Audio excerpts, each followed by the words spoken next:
हरियाणाच्या सत्तेची चावी जाट समाजाच्या हाती असते, पण कर्नाल लोकसभा मतदारसंघात मराठा समाजाच्या हाती उमेदवाराचं भवितव्य असतं।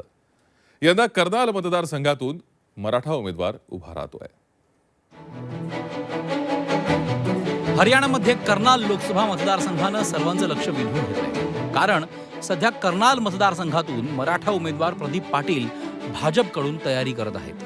मराठा उमेदवार असल्यामुळे काँग्रेस, इंडियन नॅशनल लोकदल आणि भाजपाची झोप उडाली आहे। पानिपत युद्धानंतर तिथेच स्थायिक झालेले रोड मराठा कर्नालमध्ये बहुसंख्य आहेत, त्यामुळे मराठा मतदार जो ठरवेल तोच उमेदवार लोकसभेत जातो।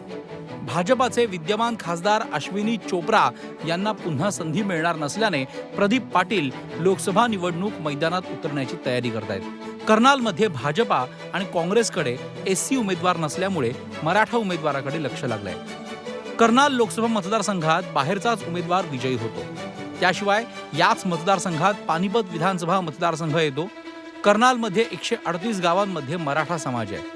इथं जवळजवळ 6 ते 8 लाख मराठी लोक आहेत आणि त्यांच्या खूप अडचणी आहेत। जसं इथं त्या मराठ्यांना रोड मराठा म्हटलं जातं। आज जर परत एक मराठा खासदार जर झाला तर याचं महाराष्ट्रात एक वेगळं वजन पण जाईल, एक वेगळा शब्द जाईल की परत एकदा मराठ्यांनी पानिपत जिंकला असा होईल।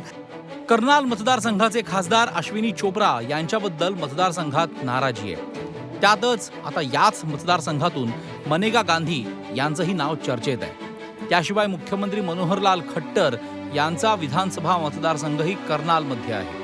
खट्टर यांना निवडून येण्यासाठी रोड मराठा मतदारांची गरज असते, त्यामुळे भाजपा मराठा उमेदवार देण्याचा विचार करत आहे।